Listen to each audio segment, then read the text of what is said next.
What's going on, guys? Matt over here with Lethal Garage, and today we're going to show you how to install the 6th generation Camaro SS flex fuel setup from Lethal Garage. Let's get right into the parts and show you how to do this. So when the kit arrives at your house, you're going to get 3 items in there unless you added on the fuel fuel line removal kit. So this is what you'll get. It will be in a brand new sealed box, not loose like this. Mine's already opened. But you'll get the harness, you'll get the GM OEM flex fuel sensor, and you'll get a brand new GM fuel line as well. And the reason why we went with a full fuel line with length is so you can tuck it away and it will look super clean. We'll show you more how that looks during the install. The other side of it is, let's go through the tools that you will need for this install, so that way you guys have a good understanding of what you should need, or if you don't have it, you can get a hold of it. Tools for the install are pretty straightforward. You got a long set of needle nose pliers, a flathead screwdriver, an extension with a 10mm socket, and obviously a ratchet to connect to that. Now these are the hand tools. Yes, you can use, if you have like a drill or whatever else to attach these to, you can use that, but we'll do this all today by hand to make it simple and show you step by step. So we have the car here, we have all of our parts. We are letting the car cool off. It's usually good to work around a cooler car. You are going to be unhooking fuel lines. There will be some gasoline leakage. It's all normal, I promise. So we're going to go through, take off a few parts and pieces, and get to the install bits and walk you through it step by step. So let's get her done.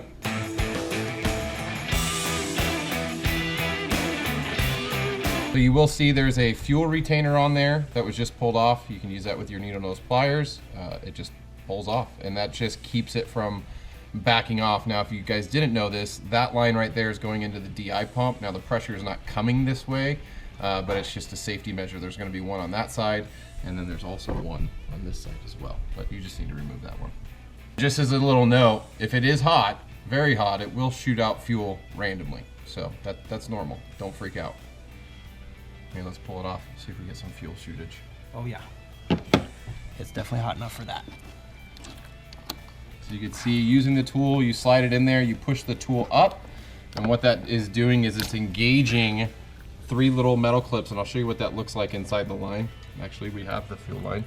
So you can see the 3 metal clips inside there. It's just pushing those out so the line gets disconnected and comes off the nipple. There's fuel. Foamy. Oh! Yep. That's what I was warning about.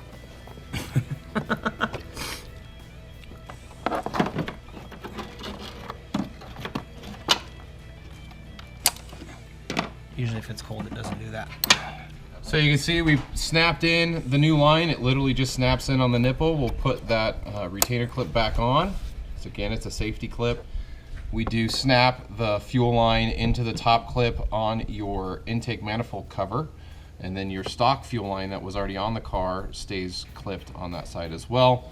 And eventually the flex fuel sensor will sit right back in there out of sight. So let's get to that.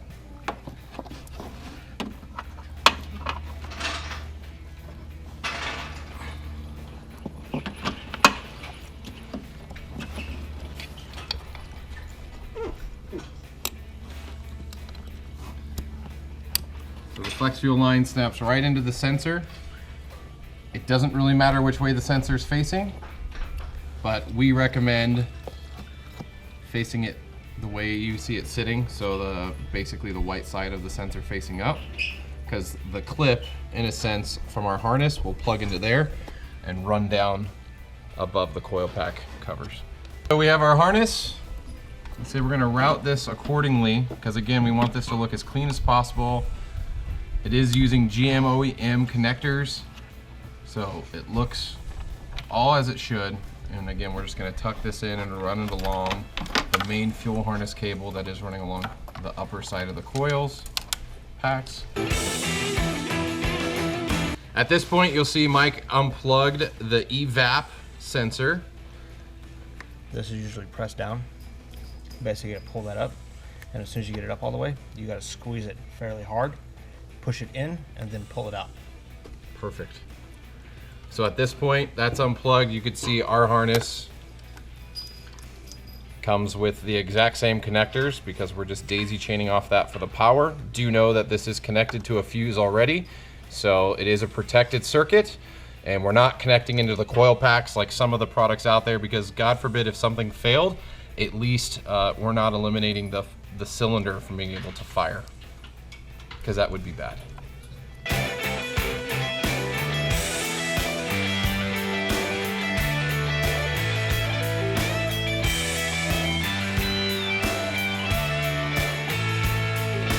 Our grounding wire is going to go into the upper bolt. It's in the upper right hand corner of your valve covers. You're going to have to pull that bolt all the way out. This is where your extension, you can see it's a little tricky to get in there. There's a couple lines and hoses and wires in the way, but you'll pull that bolt out. Where is it? Am I blind? Did you tuck it in there? Right there. Oh, it's hanging down there. Mm-hmm. You wrapped it around. Mm-hmm. So Mike wrapped it around so it's a clean install, and my camera's in the way of the light, so it's creating a shadow. But you'll see your ground wire. Mike has it in his hand right there. That's gonna go, bolt will go right through that, and that will ground it to the motor.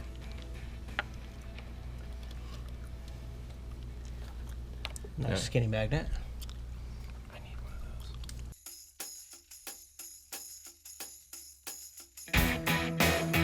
Now when you do tighten this bolt back up, you do want to torque it to the proper spec as GM outlines. Was it 89? 89 inch-pounds. Inch-pounds. Mm-hmm. Not pound-inch. Click, click. Now that we have all of the main stuff connected, we need to get the pin into the ECU. You can route this line or cable however you like. We like to try to tuck it in so it's hidden and especially away from some of the heat. We do use automotive fabric tape here, so it will stay protected. It will be protected against elements such as rain, water, all that stuff. But at this point, we're just looping the wire through, and then we'll disconnect the ECU and show you how to pin that in. The ECU connector that we're getting into, it is the lower one here. It is going to have a safety clip on the top that's red. You'll want to push that out. And then it's one of those lever clamps. So you pull up, as you can see Mike doing, and it should just pull out. You may have to wiggle, you may have to do a little jiggering, but it will come out. And Mike likes to snake this through the backside underneath the fuse box. You can see exactly how he's doing it here, so we can get clear, full access to it. It's not too difficult to do, but you can get that right over here to this point, and it's going to allow us to get the rear shield off. So it's hard to see in the clip, but you can see there's two little plastic clamps here. Those pull off, and this whole cover comes off. Now at this point, it will reveal the front side, and my camera's locked. Stop being locked, there we go. You will see the blue pins, or the blue shield that's shielding the pins. This is where your small flathead screwdriver comes in. You will just do that. You see Mike is slowly working it off. And this will reveal the upper side of the pins, which we'll need to see to verify where we're gonna slide in the new pin. But we are going into spot 38, if I'm not mistaken. So pin number 38, and we'll show you exactly where that's at from the back side and the front side, so there's no confusion. So on the back side, you will see there's little gray pins in there. The slot number 38 should have a gray pin in there. If you got your car second hand, or maybe mechanics messed with it before, it may not be there.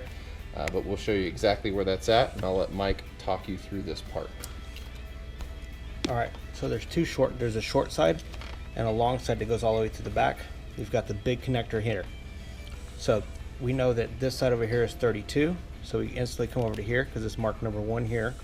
So you come for your third row over, and this would be 33 here, 34, 35, 36, 37, 38's right there. So that's the pin we'll pull. Perfect. Got it real quick?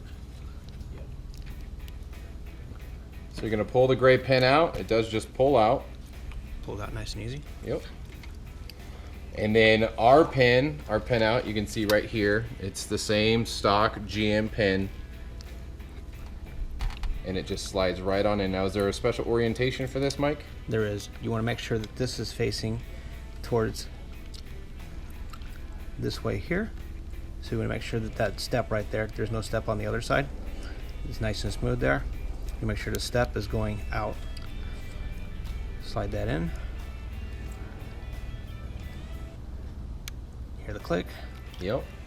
I don't know if the camera heard it click, but you will hear a click when it goes in properly. You'll feel it. It'll slide right in. If you're forcing it, you're doing it wrong. Can you show them where it's at on the front side? And then you'll be 33, 34, 35, 36, 37, and then 38's right here. And then this is where the big pin was here. Perfect. Now you're just going to button this all back together, put the seal back on, put the back clip back on, and we'll lock this back in place onto the ECU.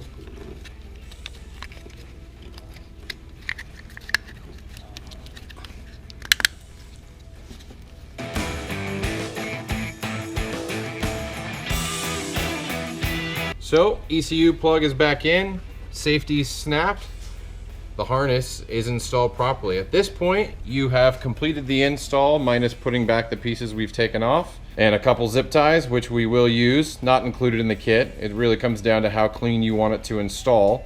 And then from there, it requires the tune. One thing to keep in mind when you go to start your vehicle after you get the tune and everything on, or if you didn't put the tune on, but you're still gonna start it for the first time, you do wanna put it in accessory mode. That is gonna send power to your pumps. It's gonna prime it, so that way you're not starting your vehicle with a big air bubble in the line. So in this instance, you just hit your start button without touching your gas pedal. You'll hear it prime, and then go ahead, start your car for the first time.